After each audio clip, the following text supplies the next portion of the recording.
All India Congress કમિટીનું અધિવેશન અમદાવાદ શહેરમાં જ્યારે સાબરમતી નદીના તટ ઉપર યોજાવા જઈ રહ્યું છે.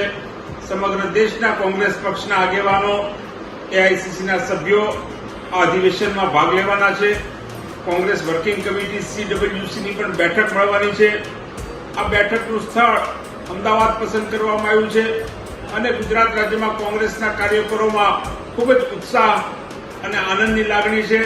કારણ કે સંસદના ફ્લોર ઉપર આદરણીય રાહુલ ગાંધીજીએ આવનારી વિધાનસભાની ચૂંટણીમાં ગુજરાત રાજ્યમાં અમે પરિવર્તન કરશું એવી એક જે ચેલેન્જ આપેલી છે, એ ચેલેન્જને ફળીભૂત કરવા માટે આ અધિવેશન ખૂબ મહત્વનું બની રહેશે એવો મને પૂરેપૂરો વિશ્વાસ છે.